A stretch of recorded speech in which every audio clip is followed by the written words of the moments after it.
ओम नारायण नारायण नारायण नारायण। सब मित्रों को राम राम। दोस्तों, आदिपुरुष रिलीज होने के बाद से आपने सोशल मीडिया पर कई सारे अलग अलग प्रकार के रिएक्शंस देखे होंगे। कुछ लोग कह रहे हैं कि भाई सेंसर बोर्ड ने आखिर इसको पास ही कैसे कर दिया।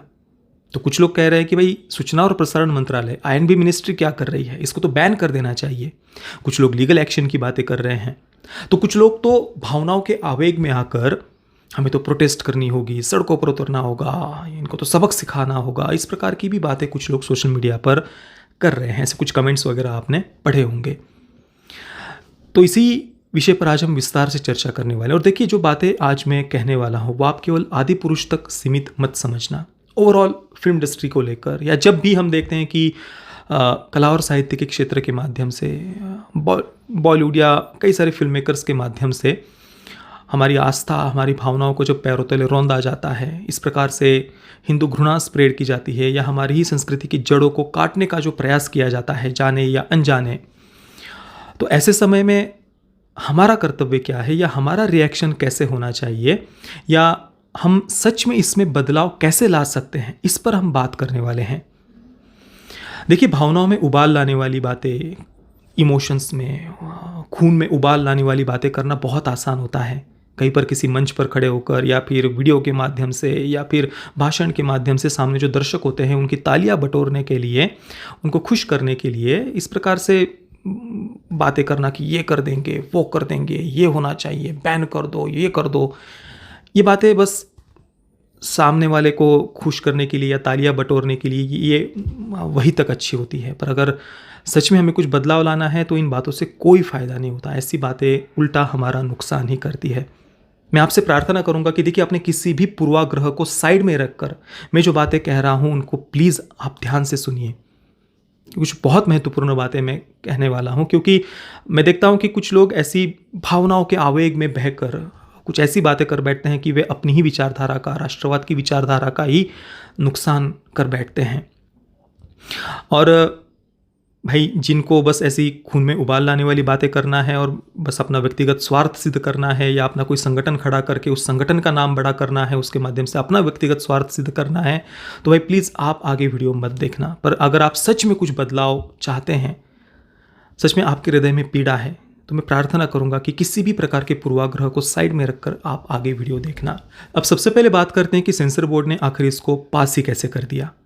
अब यहाँ पर सबसे पहले मैं आपको कुछ 2-3 फिल्मों के उदाहरण देना चाहता हूँ। 2010 की मणिरत्नम की रावण फिल्म को आप याद करिए, जिसके हिंदी वर्जन में अभिषेक बच्चन मुख्य भूमिका में है। रावण की मतलब नाम उसका बीरा फिल्म में दिखाया है, पर रावण के सिंबल के रूप में, एक मेटाफोर्स का यूज़ करके रावण के प्रतीक के रूप में उस कैरेक्टर को दिखाया है। ऐश्वर्या राय का जो कैरेक्टर है उसे सीता मैया के कैरेक्टर प्रतीक के रूप में दिखाया है, और विक्रम का जो कैरेक्टर है उसे प्रभु श्री रामचंद्र जी के प्रतीक के रूप में दिखाया है। अब वो जो रावण फिल्म थी, उस फिल्म में सीता माता का रावण के प्रति अट्रैक्शन दिखाया है, प्रेम दिखाया है, रावण की मासूमियत, रावण कैसे मासूम था, रावण को हर प्रकार से उसमें जस्टिफाई किया है। नक्सली दिखाया है उसको, और वो गाँव वालों की भलाई करता है, और वो बहुत अच्छे हृदय का है रावण, ये उन्होंने दिखाया है। और सीता माता का रावण के प्रति अट्रैक्शन उन्होंने सिंबॉलिक वे में दिखाया है, मॉडर्न रामायण। और जो प्रभु श्री रामचंद्र जी का पात्र है विक्रम का, उसे धूर्त, कपटी, और भी जितना भी गलत दिखा सकते हैं इस प्रकार से उस पात्र को दिखाया है। केवल यही नहीं, लक्ष्मण जी का जो पात्र है, यानी लक्ष्मण जी के सिंबल के रूप में जिस पात्र को फिल्म में दिखाया है, प्रतीक के रूप में, उस पात्र को बलात्कारी दिखाया है। रावण की जो बहन है जमुनिया, अभिषेक बच्चन का जो कैरेक्टर है उसकी जो बहन है जमुनिया, उसका बलात्कार लक्ष्मण जी का पात्र करता है। बाकी उस फिल्म के बारे में तो कितना भी कहा जाए, इतनी घिनौनी फिल्म थी कि उसकी कोई सीमा नहीं है। फिल्म पास हो गई, रिलीज भी हो गई। और द्रविडियन पॉलिटिक्स को अगर आप देखेंगे, तमिलनाडु की जो द्रविडियन पॉलिटिक्स है उनकी तो बेसिक आइडियोलॉजी ही, उनकी विचारधारा, जिस द्रविडियन नाम से कई सारी पार्टियां हैं, उनकी बेसिक आइडियोलॉजी ही यही है कि भाई राम तो विदेशी थे, आर्य थे। जो ब्रिटिशों ने साउथ और नॉर्थ को बांटने के लिए झूठी आर्यन इन्वेजन थ्योरी यहाँ पर जो लाई, उसी को वो आज भी मानते हैं। और उसके अनुसार राम जी को विदेशी, आर्य कहना, रावण का महिमा मंडन करना, इस प्रकार की कई सारी बातें, रावण लीला वगैरह मनाना, ये हमने इस पर कई बार पहले चर्चा की हुई। तो द्रविडियन पॉलिटिक्स का बेस है ये। ये तो रावण फिल्म हो गई। उसी प्रकार से तमिल फिल्म इंडस्ट्री की ही, रावण भी तमिल फिल्म इंडस्ट्री से ही थी, मणिरत्नम की। उसके बाद तमिल फिल्म इंडस्ट्री की ही रजनीकांत की काला नाम की फिल्म आई थी, काला। उसमें नाना पाटेकर का कैरेक्टर प्रभु श्री रामचंद्र जी के सिंबल के रूप में दिखाया है और रजनीकांत का कैरेक्टर रावण के सिंबल के रूप में दिखाया है। और फिल्म के एंडिंग में रावण के फॉलोवर यानी रजनीकांत का जो कैरेक्टर है उसके फॉलोवर राम जी को लिंच करते हैं फिल्म के एंडिंग में। ये नाना पाटेकर के कैरेक्टर को लिंच करते हैं और इस प्रकार से राम जी की हत्या को सेलिब्रेट किया है फिल्म के एंडिंग में। यही नहीं, एक और तमिल फिल्म कर्णन, उसमें भी इसी प्रकार से जो धनुष का कैरेक्टर है, मेन स्ट्रीम फिल्म है ये सारी मेन स्ट्रीम फिल्में मैं बता रहा हूँ, कोई आर्ट हाउस फिल्म है या कहीं पर नहीं, ये मेन स्ट्रीम फिल्म धनुष की कर्ण और द्रौपदी का प्रेम दिखाया है। फिल्म के एंडिंग में कर्ण नाम के पात्र के हाथों भगवान श्री कृष्ण की हत्या दिखाई है। काना बिरन नाम का कैरेक्टर है और सिंबॉलिक वे में भगवान श्री कृष्ण की हत्या दिखाई है कर्ण के हाथों और भगवान श्री कृष्ण की हत्या को सेलिब्रेट किया है उस फिल्म में। ये तो 3 तमिल फिल्म के उदाहरण हो गए। बॉलीवुड में भी अगर आप देखेंगे तो राजकुमार संतोषी की लज्जा जैसी फिल्म आपको मिल जाएगी। उसमें भी वामपंथी रामायण के बारे में जो भी गलत बातें कहते हैं वो सारी गलत बातें आपको उस फिल्म में देखने को मिल जाएंगी। और भी ऐसे कई सारे उदाहरण दिए जा सकते हैं। ये सारी फिल्में थिएटर में रिलीज़ भी हुई, इनको पास भी किया गया।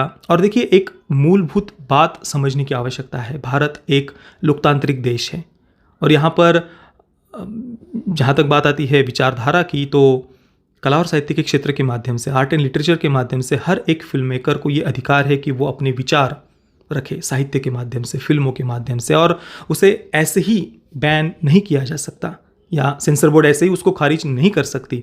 अब सेंसर बोर्ड ये तो नहीं कह सकती ना कि भाई आदि पुरुष के वीएफएक्स खराब है इसलिए हम आपको सर्टिफिकेट नहीं देंगे।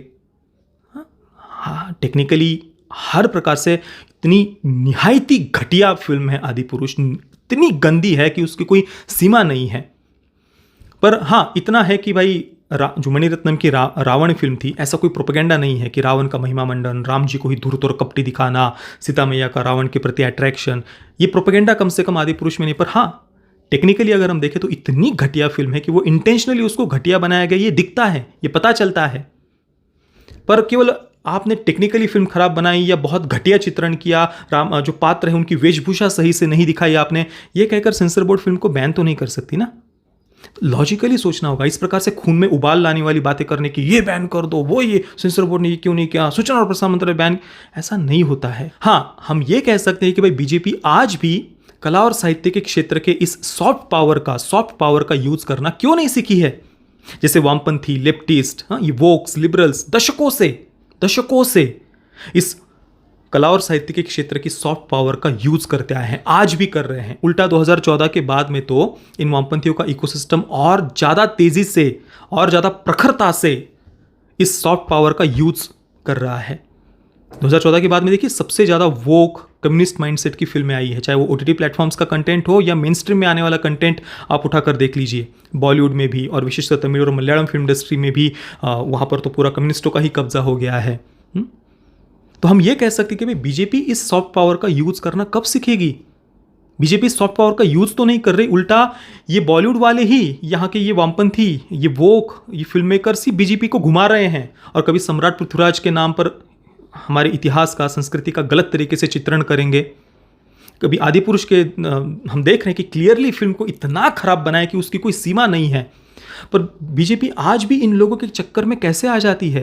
वे कब ये बात, इस सॉफ्ट पावर का यूज करना सही से समझेंगे। ये लोग राष्ट्रवादियों का मुखौटा पहनकर, बॉलीवुड वाले आज भी राष्ट्रवादी नेताओं को ही घुमा रहे हैं। तो ये हम कह सकते हैं कि भाई बीजेपी इस सॉफ्ट पावर का यूज करना नहीं जानती। उन्हें ये समझना होगा इस सॉफ्ट पावर की ताकत। और मैं तो इसको सॉफ्ट पावर भी नहीं कहता भाई, कला और साहित्य का क्षेत्र दुनिया की सबसे बड़ी ताकत है। बड़े बड़े परमाणु बम भी जो बात नहीं कर सकते वो काम केवल कलम करती है। ये लेखनी, ये स्याही, केवल ये परमाणु बम से ज़्यादा ताकत रखती है। कोई परमाणु बम भी किसी सभ्यता को नष्ट नहीं कर सकता, पर ये जो कलम होती है वो सभ्यताओं को नष्ट कर देती है।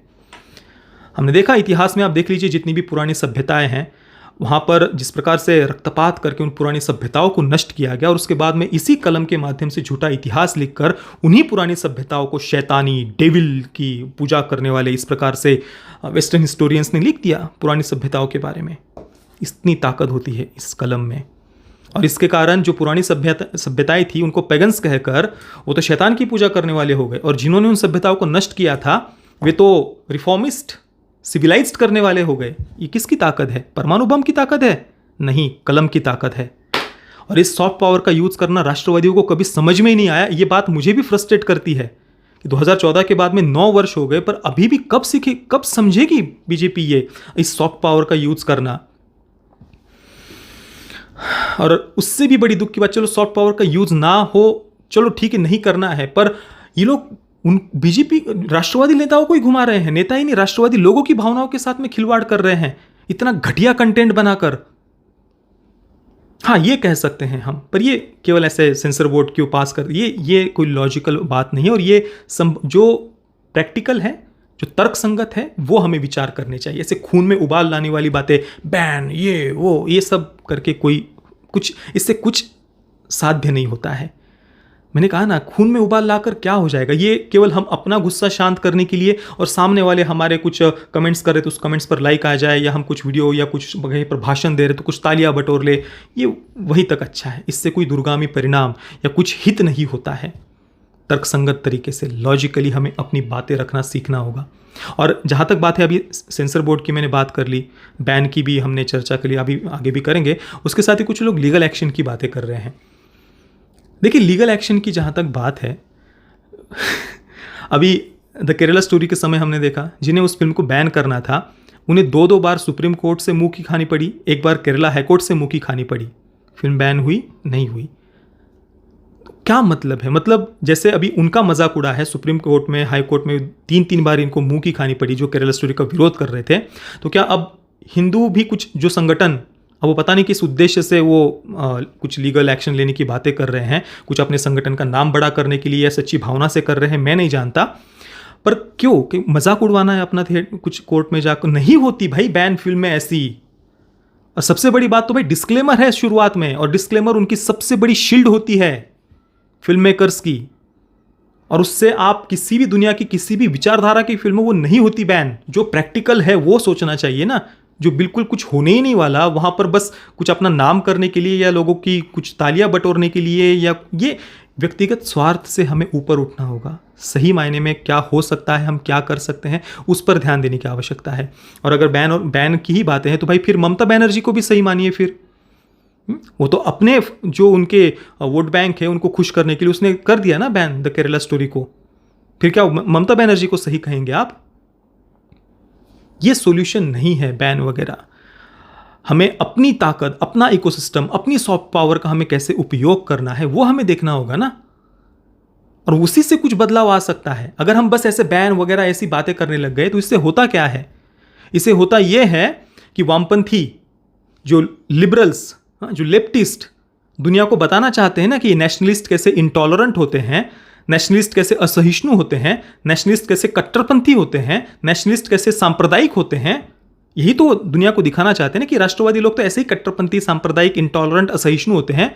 तो आप तो वामपंथियों को उल्टा मदद कर रहे हैं इस नैरेटिव को आगे बढ़ाने में। फिर वामपंथी तो उल्टा बहुत आसानी से राष्ट्रवादियों को फिर आगे अगली जनरेशन के सामने दिखा देंगे कि देखो देखो कैसे बैन वगैरह की बातें करते हैं, देखो देखो ये कैसे। भाई यहाँ पर कोई फिल्म मेकर अगर हिंदू घृणा स्प्रेड कर रहा है, हिंदुओं की ही आस्था को पैरों तले रौंद रहा है, हमारी संस्कृति की जड़ें काटने का प्रयास कर रहा है, तो यहाँ पर तो उल्टा हम विक्टिम है ना। तो हमारी जड़ें, हमारी संस्कृति का मजाक उड़ा रहा है, तो हमें तो हमारी पीड़ा क्या है, दुख क्या है वो बताना चाहिए, ना कि ऐसे एग्रेसिव होकर कुछ ऐसे उल्टा वामपंथी और जो लेफ्टिस्ट है उनको आप ये मौका दे देते हैं कि वे राष्ट्रवादी एग्रेसिव होते हैं ये बोलने का। नहीं, कुछ लॉजिकली तर्कसंगत सोचिए। अगर सच में कुछ बदलाव लाना है तो हमें अपना इकोसिस्टम खड़ा करने के लिए, जैसे अभी ये वामपंथियों का इकोसिस्टम है, वो फिल्मों के रिव्यू करने वाले उनके एलिट क्रिटिक्स वगैरह है, वो सिस्टमैटिक वे में उनके प्रोडक्शन हाउस की, उनके आइडियोलॉजी की फिल्में आती तो उनको कैसे प्रमोट करते हैं। आज तमिल और मलयालम फिल्म इंडस्ट्री में कम्युनिस्टों का कब्जा है, तो देखिए उन फिल्मों को कैसे सिस्टमैटिक वे में उन एलिट क्रिटिक्स का जो एक झुंड है, वो कैसे उनको प्रमोट करता है। तो इसके अगेंस्ट कितने राष्ट्रवादियों ने फिल्मों का रिव्यू करने के लिए या कला और साहित्य के क्षेत्र पर बात करने के लिए एक प्रोफेशनल चैनल शुरू किए हैं। दिखता है कोई प्रोफेशनली केवल फिल्म रिव्यू वाला कोई इसने चैनल शुरू किया हो? नहीं। हाँ, कुछ राष्ट्रवादी विचारधारा के चैनल है, वे फिल्मों पर बात करते हैं, वो सही है, पर उसको हम प्रोफेशनल रिव्यू चैनल नहीं कह सकते। आपको प्रोफेशनली फिर रिव्यू चैनल शुरू करना हो तो भाई सभी प्रकार की फिल्में, चाहे वो बॉलीवुड की हो, हॉलीवुड की हो या साउथ की, जो भी रीजनल फिल्म्स वगैरह हो, उन पर बात करना, प्रोफेशनली रिव्यू देना, प्रोफेशनली एनालाइज करना, ताकि जो लोग रिव्यू देखना चाहते हैं वो आपसे जुड़े। रिव्यू चैनल नहीं तो कुछ ब्लॉग्स लिखिए या फिर तर्क संगत तरीके से सभ्य भाषा में अपने विचार रखिए। व्यक्त की होना सबसे ज़्यादा आवश्यक है। चाहे ट्विटर हो, फेसबुक हो या कुछ ब्लॉग साइट, वेबसाइट आप शुरू करिए, वीडियोस बनाइए, या फिर जो इनके कई सारे ऐसे मीडिया पोर्टल्स हैं बॉलीवुड की इकोसिस्टम के, पपेट मीडिया के, जो स्पेशली केवल बॉलीवुड की न्यूज़ वगैरह या एंटरटेनमेंट इंडस्ट्री की न्यूज़ केवल वो लिखते हैं। तो ऐसी कोई एक नई वेबसाइट या पोर्टल शुरू करिए जिससे आप इंडस्ट्री को ये नैरेटिव को हमारा भी कुछ उसमें हो ना, नैरेटिव को कंट्रोल करना। ये पूरा का पूरा इकोसिस्टम लेफ्टिस्टों का, वो आज भी वही नैरेटिव को कंट्रोल कर रहे हैं। हम कैसे नैरेटिव को बनाएंगे? तो ये प्रोफेशनली कुछ अलग से कुछ करने की आवश्यकता है, तब जाकर कुछ बदलाव आएगा। ये कुछ थोड़ी देर के लिए खून में उबाल लाने वाली बातें करके कुछ नहीं होने वाला। हाँ ठीक है, हमारा गुस्सा व्यक्त कर दिया, पर उसमें भी हमें लॉजिकली सोचने की आवश्यकता है कि हम सही मायने में क्या बदलाव ला सकते हैं। और एक और महत्वपूर्ण बात, फिल्म इंडस्ट्री के लोगों के लिए सबसे ज़्यादा महत्वपूर्ण क्या होता है? उनकी इमेज, उनकी ब्रांड वैल्यू। मैं ये नहीं कह रहा कि आप किसी को टारगेट करिए या किसी को निशाना बनाकर आप उसकी इमेज या उसको कैरेक्टर असैसिनेशन करिए, ये मैं नहीं कह रहा। ये काम तो लेफ्टिस्ट करते हैं, लिबरल्स करते हैं, ये तो बॉलीवुड का इकोसिस्टम करता है। राष्ट्रवादियों के चरित्र को हनन करना, उनका कैरेक्टर असैसिनेशन करना, राष्ट्रवादी फिल्म मेकर्स का सिस्टमैटिक वे में ये लोग करते हैं ऐसा। पर जो उनकी सबसे बड़ी ताकत है ना, वो कैसे कम होगी ताकत? मैं किसी को टारगेट करने के लिए आपको बिल्कुल भी नहीं कह रहा, मैं अपना ओपिनियन केवल पर्सनल बता रहा हूँ कि जब लोग बोलेंगे, उन फिल्म मेकर्स को जब पता चलेगा कि वो गलत है, ये कब पता चलेगा? कि लोग अपने ज़्यादा से ज़्यादा, अधिक से अधिक लोग जब अपने विचार रखेंगे, तभी तो उन तक वो बातें पहुँचेंगी ना। नहीं तो ये लोग पूरा अपनी पपेट मीडिया का यूज़ करके, वो तो अपनी ही जो, मतलब अभी आदि पुरुष का भी आप देख लीजिए, इतनी खराब फिल्म पर फिर भी वो अभी अलग अलग मीडिया चैनल्स पर जाकर अपने आप को ही जस्टिफाई कर रहे हैं। तो ये क्या है? मीडिया का उपयोग करके अपनी इमेज सुधारना ही है ना। मतलब लोग इतना क्रिटिसाइज कर रहे हैं, उन लोगों को मूर्ख सिद्ध करना, और हम कितने सही है। हमने तो ऐसा रामायण का प्रस्तुति की है कि जैसा आज तक किसी ने किया ही नहीं हो, हम तो सबसे बढ़िया है। तो ये तो अपनी ही इमेज बनाने की बात हुई ना। तो कम से कम उनको पता तो चले, आप अपने विचार तो रखिए, उन तक बातें तो पहुंचे हमारी कि भाई आप गलत हो, आप ये नैरेटिव पर कंट्रोल नहीं कर सकते। नैरेटिव तो सामान्य जनता की हाथों में रहेगा। हम बताएंगे, हम कहेंगे, वो उसके अनुसार नैरेटिव तय होगा। ये लेफ्टिस्टों का इकोसिस्टम या फिल्म इंडस्ट्री के कुछ चंद लोग, लॉबी उनके हाथ में नैरेटिव नहीं होना चाहिए।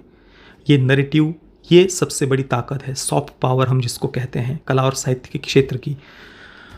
तो ये दोस्तों मेरे कुछ विचार थे। किसी को बुरा लगा हो तो माफ़ी चाहता हूँ। मैं ना किसी का अहित चाहता हूँ, ना मैं कुछ नहीं। मैं केवल जो लोग कुछ ऐसी जाने या अनजाने में, पता नहीं, वो कुछ गलत चीज़ बना देते हैं या बन जाती है, या इंटेंशन जो भी है, ईश्वर सबका भला करे। पर हमें कम से कम इस आर्ट एंड लिटरेचर, कला और साहित्य के क्षेत्र की ताकत को समझने की आवश्यकता है। हमें कोई बेवकूफ़ बना जाए, उल्लू बना जाए, हमारे इमोशंस को एक्सप्लॉइट कर दे, ये सही नहीं है। जय श्री राम, वंदे मातरम।